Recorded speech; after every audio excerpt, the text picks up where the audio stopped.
சித்தருக்கு 33 தேவாதி தேவர்களுக்கு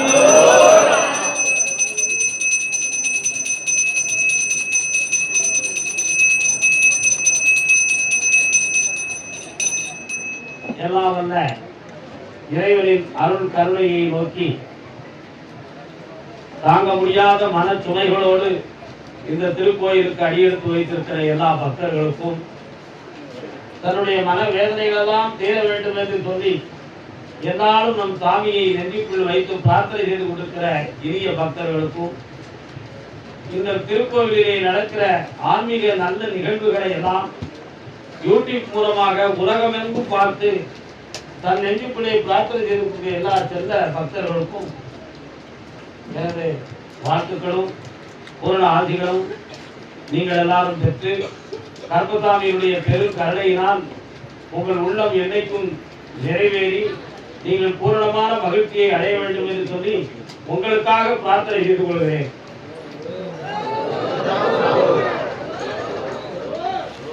நம்முடைய உள்ளத்துல கடினமான இயக்கங்கள்லாம் இருக்கும். 40 வயசு ஆயிடுது, 20 வயசுல உழைக்க ஆரம்பிச்சேன், இதுவரை எதுவுமே எனக்கு வாழ்க்கையில நடக்கல அப்படி என்று ஒரு சில மனிதர்கள் கேட்பார். 65 வயசு ஆயிடுது, 3 பிள்ளைகளை பெற்றிருக்கேன், அந்த பிள்ளைகளுக்கு எல்லாம் வரவு செலவு பார்த்துட்டேன், ஆனா பிள்ளைகள்கிட்ட இருந்து ஒரு மரியாதை கிடைக்கல, நான் உழைச்சதும் எனக்கு வேஸ்டா போச்சுன்னு நினைக்கிறேன். ஏற்கனவே கோடான கோடி செல்வங்களை எல்லாம் பெற்றாச்சு, பொண்டாட்டியுடைய அன்பு எனக்கு சீராக இல்லை, பிள்ளைகள் ஒத்துழைக்கிறேன், யாருக்காக இந்த பூமியில வாழணும் அப்படிங்கிற ஏக்கம் உள்ள மனுஷனும் இந்த உலகத்துல கவர்ந்துருக்கான். இப்படி பார்த்தா விதவிதமான மனிதர்கள் உள்ளத்தால பாதிக்கப்பட்டவர்களும் பூர்ண ஆரோக்கியத்தோடு தான் வாழ்வோம் என்று கற்பனை செய்து கொண்டிருந்து எதிர்பாராமல் ஆக்சிடென்ட் ஆகி உடல் உறுப்புகள் பாதிக்கப்பட்டு உள்ள வந்து இனி இந்த வாழ்க்கை எப்படியோ என்று ஏங்கிக் கொண்டிருக்கிற மனிதர்களும் நல்ல வாழ்க்கை அமைந்திருக்கு என்று கற்பனை செய்து கொண்டிருக்கிற காலத்தில் இனம் புரியாமல் காரணம் தெரியாமல் பொண்டாட்டியை பிரிஞ்சு அடுத்து நமக்கு என்ன வாழ்க்கை கிடைக்க போது ஏங்கிட்டு இருக்கக்கூடிய இதயங்களும் உழைத்த செல்வங்களை வைத்து மகிழ்ச்சி அடைந்தோம், ஆனால் உணர்வு பூர்வமான உள்ள நிகழ்வுகளை அடைய முடியவில்லையே என்ற நிலைகளும் எத்தனையோ தொழில் வளத்தையும் செல்வங்களையும் பெற்று மரியாதையோடும் செல்வ சிறப்போடும் வாழ்ந்து கொண்டிருக்கும் பொழுது நம்முடைய பிள்ளைகளுக்கு நாம நினைத்தபடி வாழ்க்கை அமையவில்லையே என்ற ஏக்கங்களும் இப்படி விதவிதமான துயர அறைகளெல்லாம் மனிதனை கொண்டு வந்து ஆட்டி படைச்சுக்கிட்டு இருக்கு. அப்படிப்பட்ட இந்த சூழ்நிலையில நமக்கு ஏதேனும் ஒரு வழி கிடைக்காதா என்ற ஒரு தாகத்துல மனிதன் வந்து அமைதியை தேடி அலைதான். இந்த அமைதியும் நிம்மதியும் தேடி அலைகிற பொழுது பல பேர்கள் தவறான இடங்கள்ல போய் இருந்து வேதனை அடைஞ்சிடுறாங்க. சில பேர்கள் சரியான வழிகளில் வந்து உட்கார்ந்து அமைதியை அடைஞ்சிடுறாங்க. இப்படி ஒரு வேறுபட்ட ஒரு நிலையில தான் மனிதன் தன்னுடைய வாழ்க்கைய கழிச்சுக்கிட்டே போறான். இதுதான் இன்னைக்கு நடந்துகிட்டு இருக்கக்கூடிய ஒரு சில நிகழ்வுகள். ஆனா ஆன்மீக உலகம்ங்கிறது எப்படிப்பட்டதுன்னா பிறருடைய உள்ளத்தை முன்படுத்தாது பார்த்து கொண்டு இருப்பதுதான் ஆன்மீக உலகம். ஆன்மீகம் என்பது அப்படிப்பட்டதுதான். எப்பொழுது பிறருடைய உள்ளத்தை வருத்தப்பட வைக்க கூடாது அப்படின்னு நினைக்கிறோமோ அவன் ஒரு சுத்த ஆன்மீகவாதி, அவன் தான் ஆஸ்திகன். இன்னொருடைய வாழ்வுக்காக நமக்காக பிரார்த்தனையை 30 நிமிடங்கள் செய்கிற பொழுது அதுல பிரத்தியாருக்காக 5 நிமிடமாவது பண்றோமா அவன் ஒரு பெரிய தியாகம் நிறைந்த ஆன்மீகவாதி. அந்த 5 நிமிட பிரார்த்தனை அடுத்தவருக்காக செய்கிற பொழுது அவருக்கு அவ்வளவு பெரிய புண்ணியம் கிடைக்கும். ஏழை ஒருவரை அன்னதானம் செய்ய சொன்னா நான் இருக்கிறதே 10 ரூபா தானே இருக்கு, நான் எப்படி அன்னதானம் பண்ண முடியும் அப்படின்னு அவன் நினைப்பான். அவன் சாப்பிட்ற சாப்பாட்டுல ஒரு பிடி சாப்பாடை எடுத்து தரையில ஒரு ஓரமா வச்சாங்கன்னா 1000 எறும்புகள் வந்து சாப்பிடும்.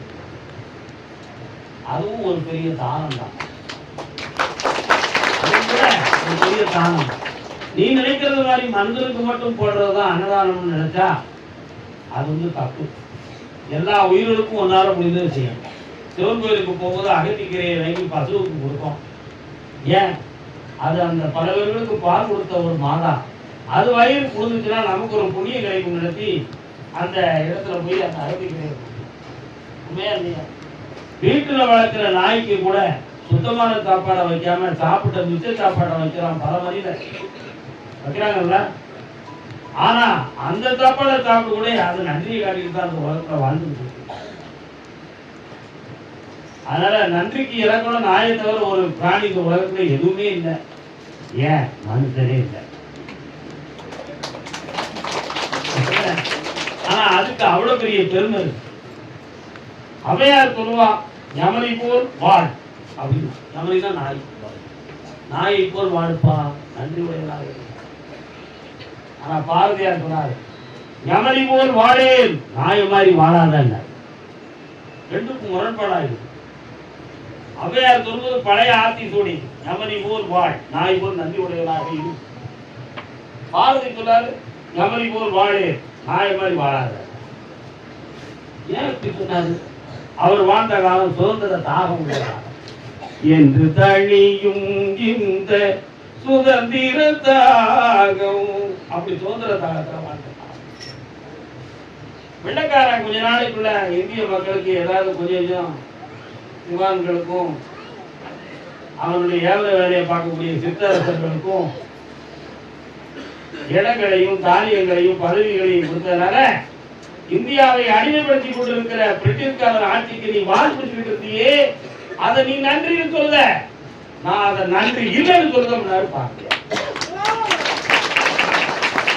அதனாலதான் நீ நன்றிங்கிறதுக்காக கெட்டவனுக்கு வாழ் பிடிக்கிறது நீ நன்றின்னு சொன்னா அந்த நன்றியை நான் ஏற்கல. அது நாய்க்கும் கீழ்தான். அதனால்தான் யமனிபோல் வாழே. ஒரு கற்பனை கொண்ட திருட கொடுத்தா அவனுக்கும் வாழாட்டும். பல நாள் இந்த வீட்டுல வாழ்ந்து சாப்பாடை சாப்பிட்டு சுகத்தோடு வாழ்ந்த நாய்க்கு திருட வாழவன் அருமையான ஒரு கற்பனை கொண்டு அப்படி அது லைட்டா இருக்கான். அதை சாப்பிட்டு சத்தம் போடாம கவரத்தை கற்பட்டி மேல திருப்பியும் அது கண்விழித்து பார்க்கும்போது என்னை அடித்து வாழிப்பான். அப்ப அவருடைய சிந்தனை புதிய சிந்தனை, புரட்சி சிந்தனை. அதனாலதான் அவர் சொன்னார், கற்பட்டிக்கு நீ நன்றி காட்டுல, காலமெல்லாம் உன்னை காத்தவனாகி எனக்கு நீ நன்றி காட்டல அப்படின்னு சொல்லி யமனை போல் வாழே அப்படி. இப்படி ஒவ்வொரு கருத்துக்களுமே நம்முடைய வாழ்க்கையினுடைய அனுபவ பாடங்களாக. புண்படாத உடல், குறைபடாத உள்ளம், பொய்படாத ஒழுக்கம். யார் சொன்னா? வள்ளலார் சொன்னார். செந்தமிழ் நாட்டில் தோன்றிய ஞான பிரகாசன், உலகத்துக்கு ஜோதிதான் தெய்வம் என்று காட்டிய வள்ளலார் பிரான் அவர் சொன்னார், என்ன சொன்னார்? புண்படாத உடல், குறைபடாத உள்ளம், பொய்படாத ஒழுக்கம். அதை மூன்றும் சேர்ந்து ஒரு சங்கத்தை ஆரம்பிச்சார். சமரச சுத்த சன்மார்க்க சங்கம். வடலூர்ல தான் இருக்கு, சென்னையிலையும் சில இடத்துல இருக்கு. ஆனா செங்கோட்டை தாலுகாவில் இன்னும் வரல. சமரச சுத்த சன்மார்க்க சங்கம் செங்கோட்டை தாலுகாவில் வரணும் அப்படின்னு கடவுளை பிரார்த்தனை பண்ணிக்கிறேன். அந்த சன்மார்க்க சங்கம் வரணும். ஏன்னா வந்திருந்தால் எனக்கு தெரியாம இருக்காது, அது வரணும்னு நான் விரும்புறேன். சமரசம்னா என்னன்னே தெரியணும்ல. முதல்ல என்ன தெரியணும்ல? சூரியன் உச்சி வெயில் சூரியனுக்கும் காலை வெயில் சூரியனுக்கும் மாலை நேரத்து சூரியனுக்கும் வேறுபாடு நிறைய இருக்கு. உண்மையா? காலை நேரத்து சூரியன் மேட்டு பகுதிகளில் ஒளியை கொடுக்கும், பழங்களிலே கொடுக்க. மாலை நேரத்து சூரியன் நிறையில்லாத ஒளி, சிறிது நேரம் கொடுக்கும், பல நேரம் மறைஞ்சு. ஆனா உச்சி வேளை சூரியன் உலகத்துல மேடு பள்ளம் எல்லாத்துக்கும் ஒளியை கொடுக்கும், மேல பிரகாசமா இருந்து கொடுக்கும். புரியுதா? அதுக்கு பாரபட்சமே கிடையாது. உச்சி வெயில் சூரியனுக்கு அப்பேற்பட்ட ஒரு பெரிய மகத்துவம் இருக்கு. எல்லா இடத்துலயும் அந்த ஒளிப்பாடும். பகவான் அப்படிப்பட்டவன் தான். கடவுளுங்கிற சக்தி அப்படிப்பட்டதுதான். அவன் மத்தியஸ்தமாக எல்லாருக்கும் மேல உயர்ந்து பாரபட்சம் இல்லாமல் தன்னுடைய அருள் பிரகாசத்தை உலகம் முழுக்க பரவி இருக்க செய்யக்கூடிய ஒரு பேர் ஆற்றல் தான் இறைவன் என்பவர். அந்த பேர் ஆற்றலை எதற்கீடாக சொல்கிறோம்னா, ஒற்றி சூரியன் எல்லா இடங்களிலும் பரவசமாக படுகிற பொழுது அது சமத்துவமாக செயல்படுகிறது என்பதை சொல்றோம். ஆகையினால் அது சமரச சூரியன். எல்லா இடத்தையும் ஒளி விடுதா சமரச. அந்த மாதிரி தான் இந்த சமரசம்ங்கிறது ஜாதி மதம் நல்லவன் கெட்டவன் அப்படிங்கிற விஷயத்தை எல்லாம் தாண்டி எல்லோருக்கும் ஞான ஒளியை காட்டுகிற சன்மார்க்க சங்கத்துக்கு பேர் தான் சமரச சுத்த சன்மார்க்க சங்கம். அப்படி வள்ளலாரை பற்றி பேசுகிற பொழுதெல்லாம் நம்முடைய உள்ளத்துல உள்ள உருவம் அமைதி. கடைத்தெருவுல ஒரு பெரியவர் உட்கார்ந்து இருந்தாரு. ஒருத்தர் நடந்து போனான். அவரை பார்த்துட்டு பக்கத்துல போறான் பாரு, அப்பருக்கும் ஆத்தாளுக்கும் ஒருக்காதவே அப்படின்னு சொன்னார். ஒரு பெரியவர் என்ன செய்ய முடியும்? அவன் சொன்னான், பாதமா வளர்த்தாரு அவர் அப்ப, மதிக்காம இந்த பேரை போய்கிட்டு இருக்கான் அப்படின்னு அவங்களுக்கு கேட்கிறான். இன்னொருத்தன் போறான் பாரு, தன்னல பேய் தான் வயிறு நிறைஞ்சா போதும், அடுத்தவரை பத்தி கவலையே பட மாட்டாங்க. யாரும் அந்த திண்ணையில உட்கார்ந்து இருக்கிற வயசாகி அப்போ உடனே பக்கத்துல சொல்றாரு, அவன் அதுல ஏதோ ஒரு சுகத்தை கண்டிருக்கான், அதனால தன்மத்தை பத்தியே சிந்திட்டு போறான் அப்படின்னு. அதுக்கு அடுத்து ஒருத்தர் ரோட்ல போனான். அவனை பார்த்து சொன்னார், என்ன சொன்னார்? ஆசைக்கு இவன் தாயா எடுத்துக்காட்டுனேன். என்ன ஐயா அப்படி சொல்லிருக்கான்? ஆமா, இன்னொருத்தர் சட்டை போட்டிருந்தா அதை மாதிரியே எனக்கும் சட்டை வேணுமா, இன்னொருத்தர் ஜெயின் போட்டிருந்தா அதை மாதிரி எனக்கும் வேணுமா. ஏன் உனக்கு உழைப்பு தான் உடனே கிடைச்சிருக்குமே, சும்மா இருந்துட்டு வரணும்னா எப்படி வரும்? அதெல்லாம் ஆத்துக்கு இவன் தான் எடுத்துக்காட்டு. கொஞ்ச நேரம் கழிச்சு ஒருத்தர் போனார். அவரை சொன்னார் அந்த பெரியவர், இப்பதான்டா ஒழுக்கமான ஒரு உத்தம மனிதன் போறான் அப்படின்னார். அப்படி போனவர் யார் என்றால் அவர்தான் வள்ளலார். அவர்தான் வள்ளலார். அவரை பார்த்து இந்த பெரியவர் சொன்னாரு, கொஞ்ச ஒரு உத்தமமான மனிதன் போறான் அப்படின்னு சொன்னார். அப்போ அந்த சமுதாயத்தில், அவர் மனித சமுதாயத்தில் வாழ்ந்து கொண்டிருக்கும் பொழுது எத்தனை பேருடைய உள்ளத்துக்குள்ள நல்லவன் அப்படிங்கிற சிந்தனையவும் நல்லவன் என்ற பெயரையும் மனப்பக்குவம் அடைந்தவன் என்ற ஒரு பெயரையும் பெற்றிருக்கிறார்னா, அவர் தன்னுடைய உள்ளத்தை எத்தனை முறை தீட்டி இருப்பார். நம்ம உள்ளத்துல கெட்ட எண்ணம் தோன்றுதா? யாருக்காவது மொட்டை பெட்டித்துல எழுதணும்னு நமக்கு தோணுச்சா? யாருக்காவது இன்னொருத்த எடுத்து பத்திரத்தை மாத்தி எழுதணும்னு நமக்கு தோணுச்சான்னு எத்தனை முறை சிந்திச்சிருப்பாரு. அப்படியெல்லாம் சிந்திச்சு தன் உள்ளத்தையும் அறிவையும் திருத்தி கொண்ட மகான் வள்ளலார். உள்ளத்தால் கூட பிறருக்கு தீங்கெண்ணாத உத்தமன் வள்ளலார். அதனால்தான் அவரை பார்த்து சொன்னார் அந்த பெரியவர், இப்பதான்டா உத்தமமான ஒரு மனிதன் போறான். அவன் இருக்க போய் தாண்டா நம்மெல்லாம் ஆகாயத்திலிருந்து பெறுகிற மழையவும் பசுமையவும் விவசாயத்தையும் பெற்று இன்னைக்கு நம்ம ஆனந்தமா இருக்கோம் அப்படின்னு அந்த பெரியவர் சொல்லிட்டார். அப்போ உடனே பக்கத்துல கொஞ்சம் நான் இவரை மாதிரி ஒருத்தர் இந்த 1000 பேர் இருந்தா இந்த உலகமே உருப்படும் ஐயா. உடனே பெரியவர் சொன்னாரு, நம்ம ஒவ்வொரு பொழுதும் கடவுள்கிட்ட பிரார்த்தனை செய்கிற பொழுது அவரை மாதிரி உத்தம குணம் படைத்த உத்தமர்கள் உலகத்தில் உதித்துக் கொண்டே இருக்க வேண்டும் என்று சொல்லி நாம் அன்றாட பிரார்த்தனை செய்வோம் அப்படின்னு சொன்னார். இப்படி ஒருவரை பற்றி நல்ல எண்ணங்களையும் நல்ல செயல்களையும் நல்ல விதிமுறைகளையும் கடைபிடிக்கின்ற ஒருவரை பற்றி ஊரார்கள் பேசுகின்ற செய்திகள், பொறாம உள்ள வார்த்தை எப்படி வரும்? கெட்ட வார்த்தை. பொறாம உள்ள வார்த்தை கெட்ட வார்த்தை வரும். தனக்கு வாழ முடியல அப்படிங்கிற தாகம் உள்ளவன் அடுத்தவன் வாழ்க்கையை பத்தி பொறாமப்படுவான், எரிச்சல் படுவான். அவன் உள்ளத்தால தாங்க முடியாது. ஒரு நேரத்துக்கு சாப்பாட்டை வீட்டுல உட்கார்ந்து சாப்பிட தகுதி இல்லாதவன் சந்தில வந்து உட்காருவான்.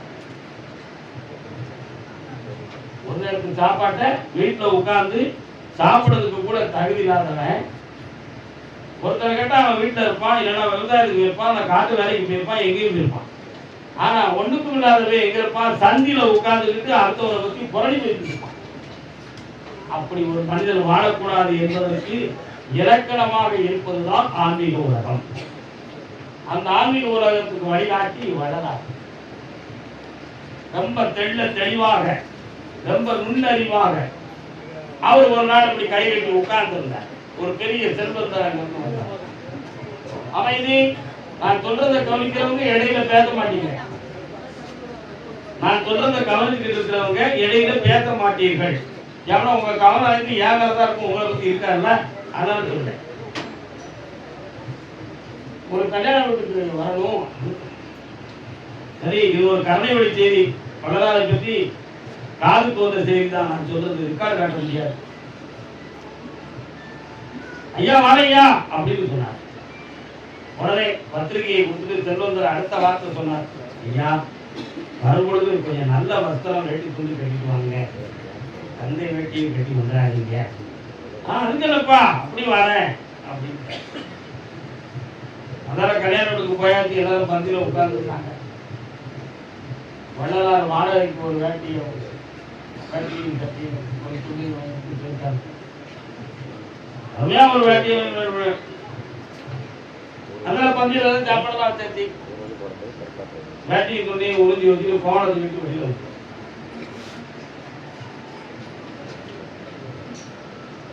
வந்து இன்னும் சாப்பிடாம இருக்கீங்க. நீ போடுற சாப்பாடு வேட்டிக்கு தொட்டு தானடா, நல்ல ஆத்மாவுக்கா போடுது.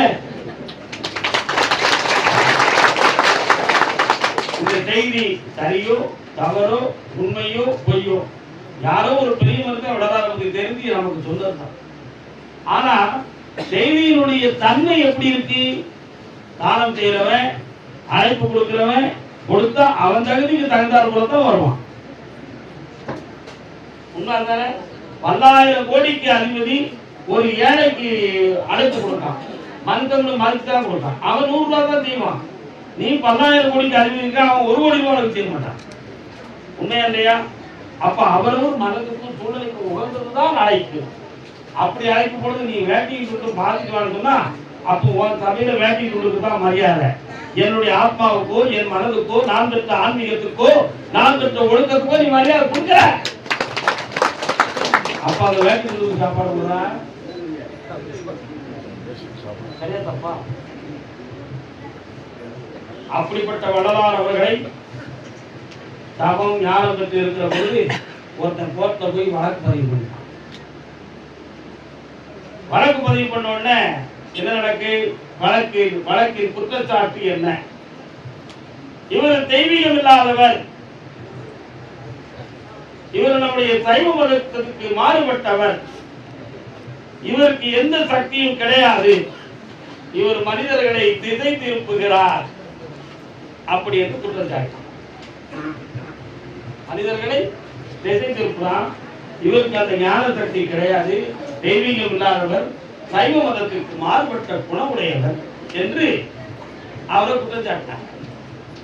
வள்ளலார் ஒரு நாள் குளிச்சுட்டு கடை வீதியில உட்கார்ந்து இருக்கும் பொழுது ஒரு 9 மணி அளவுல கோர்ட்ல இருந்து ஒரு மனிதன் ஆணையை பிறப்பித்து, வள்ளலார் அவர்களே தங்களை நீதிமன்றம் வரும்படி உத்தரவு. ஏன் இருக்குன்னு கேட்க, ஏன் இருக்குன்னு கேட்க, நீதிமானம் வர சொல்றாரு. சரி வருகிறேன் அப்பா, 12 மணி உச்சி மணி அடிக்கும் தாங்கள் வர வேண்டுமா? உத்தரவு முன்னரே வருகிறேன் அப்பா.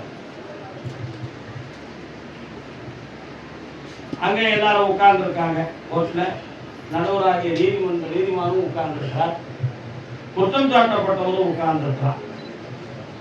வள்ளலார் அவர்கள் அப்படி சாலையை விட்டு இறங்கி நீதிமன்றத்து வாசல்ல கால் எடுத்து காமிக்கணும் வச்சாங்க. உட்கார்ந்து இருக்கிறவங்க அத்தனை பேர் எரிச்சாங்க, அத்தனை பேர் எரிச்சாங்க. உடனே வள்ளலார் போய் அப்படி நமஸ்காரம் வணக்கம், அவரும் உட்கார்ந்து எல்லாரும் உட்கார்ந்து. நீதிபதி எதிர்த்தார். அருள் பிரகாசனாகிய ராமலிங்கம் என்பது தாங்கள் தானே? ஆமா. தங்களிடம் இருக்கின்ற தெய்வீகம் உண்மையானது, தீர்ப்பு சொல்றாரு. குற்றச்சாட்டு என்ன? இவன் தெய்வீகம் இல்லாதவன், இவன் சக்தி இல்லாதவன், சைவ மதத்துக்கு மாறுபட்டவங்கிறது குற்றச்சாட்டு. ஆனா எதையும் விசாரிக்காமலே நீதிமான் சொல்றார், அருள் பிரகாசர் ராமலிங்கம் பிள்ளை என்பவர் தாங்கள் தான், பிள்ளை இல்லை. நான் ராமலிங்கம் கடவுளுடைய பிள்ளை, இனத்தால் பிள்ளை இல்லைன்னு சொல்லிட்டேன். அது என் சமரசத்துக்கு பொருந்தாதுங்க. அது இனத்தின் பெயர், நான் இறைவனுடைய பிள்ளை. அதனால அருள் பிரகாச ராமலிங்கம் என்பது எனக்கு பெயர் என்று சொன்னார். நல்லா புரிஞ்சுக்கணும். அருள் பிரகாச ராமலிங்கம் என்பது என் பெயர் அப்படின்னு சொல்ற. உங்களிடம் இருக்கின்ற தெய்வீகம் உண்மையானது. மக்களுக்கு நீங்கள் செய்கின்ற ஞான உபதேசம் பலனுடையது. உங்களுடைய பயிற்சி எல்லோரும் மனதையும் சுத்தப்படுத்துகின்ற அருமையான மார்க்கம். உங்களுடைய சேவை ஓங்குவதற்கு நான் ஆணை பிறப்பிக்கிறேன் சொல்லி தீர்ப்பெழுதி ஓலை எடுத்துள்ளார். எதிர்ப்பு தெரிவித்தவர் எழுந்து நின்று அவரை சரியாக விசாரிக்க, அப்பா உன் உள்ளத்திலே பொறாமையும் அறிவும் குற்றம் சாட்டியது. ஆனால் ராமலிங்கருடைய உண்மையான ஆத்ம சக்தியோ எல்லார் உணர்வுகளிலும் பதிவாகி இருக்கிறது என்பதை நீ உணர வேண்டும். தாங்கள் எப்படி உணர்ந்தீர்கள் என்று நீதிபதியை கேட்டான். நான் உங்களை வைத்துத்தான் உணர்ந்து கொண்டேனப்பா. எப்படி? நீதிமன்றத்துக்குள் கால் எடுத்து வைத்தவுடனே ஒன்னிலிருந்து அத்தனை பேர் எழுந்து நின்றீர்களே, அந்த எழ வேண்டும் என்ற உணர்வு எங்கிருந்து வந்தது கேட்டார். அவர் மீது நீங்கள் வைத்திருந்த உண்மையான பக்தி மட்டுமல்ல, அவருடைய ஆத்ம சக்தி, அவற்றிருந்த நல்லொழுக்கம், அவற்றிருந்த தெய்வீகம் உங்க உணர்ச்சியை பூரா தட்டி எழுப்பிடுது. அதுதான் அவர் பெற்ற சக்தி. ஆகையினால் அவர் உண்மையானவர் என்று நான் ஆணையிடுகிறேன் சொல்லி அழைத்து முடித்தார். அதிலே அந்த தீர்ப்பு முடிச்சு குற்றம் சாட்டவும் மன்னிப்பு கேட்டு வெளியேறினான். அப்பொழுது மான வழக்கு போட வேண்டும் என்று சொல்லி ராமலிங்க பக்தர்களை சார்ந்தவர்கள் சொன்னார். ராமலிங்கருடைய கருத்து என்ன? எனக்கு யாரும் குற்றவாளி இல்லை. எவ்வளவு அருமையா சொன்னார். எனக்கு யாரும் குற்றவாளி இல்லை, எனக்கு யாரும் எதிரிகள் இல்லை. நான் இறைவனின் பிள்ளை, எல்லோரும் இறைவனின் பிள்ளையாக ஆக வேண்டும் என்று சொல்லி பிரார்த்தனை செய்வதும் நல்வழி காட்டுவது மட்டும்தான் என் சேவை. எல்லோரும் வாழ விரும்புகிறேன், வாழுகிறேன், வாழ்த்துகிறேன் சொல்லி வெளியே விட்டேன். புரியுதா? எது ஆன்மீகம்? மனதாட்சியும் மனதையும் சுத்தப்படுத்தி இருக்கிற மார்க்கத்துக்கு பெயர் தான் ஆன்மீகம். சதா காலகட்டமா அடுத்தவர் ஆராய்ச்சி பண்ணி பொறாமை கொண்டு குறை செய்தி புரணி பேசிக்கிட்டு இன்னொருத்தரை பற்றியே திம்பளி இருக்கிற முட்டாள்களுக்கு பேர் ஆன்மீகவாதிகள் அல்ல. பிறர் வாழ வேண்டும் என்று எண்ணக்கூடியவன், நல்லொழுக்கத்தை கடைபிடிப்பவன், நல்ல எண்ணங்களை செய்பவன், தானம் தர்மங்களை கடைபிடிக்கின்ற நல்ல உணர்வு உடையவன், ஞானத்தையும் நல்வழிகளையும் காட்டுகின்ற வார்த்தைகளை பேசுகிறவன், செயல்படுகிறவன் உண்மையான ஆன்மீகவாதி. அந்த ஆன்மீகம் இந்த உலகத்தின் மிகவும் தேவை. அந்த ஆன்மீகத்துக்கு முதல் தேவை சுத்த மனம், மனசுதான். இந்த மனத்துல மட்டும் சுத்தமா இருந்தா ஆண்டவனும் அறிவு ஒளியும் அப்படி பிரகாசித்துக் கொண்டே இருக்கும். அதனாலதான் நம்ம கூட ஒரு வாசகம், நம்ம கோயிலுடைய வாசகம் என்னது? மாசிலா மனமே ஈசன் கோயில். நம்ம கோயிலுடைய தத்துவ தலைப்பே அதுதான். மாசிலா மனம்தான் ஈசன் கோயில். எங்கே அழுக்கற்ற மனம் இருக்கிறதோ அங்கே ஆண்டவன் பள்ளி கொள்கிறான், துள்ளி விளையாடுகிறான் என்று. ஆகினால் எல்லோரும் மாசிலா மனதை பெறுவோம். ஈசன் நமக்குள்ளும் வந்து இருப்பான் என்ற சத்தியத்தை உணர்வோம், நீதியை நிலைநாட்டுவோம், ஆனந்தம் பெறுவோம், அருள்வாக்கையும் பெறுவோம்.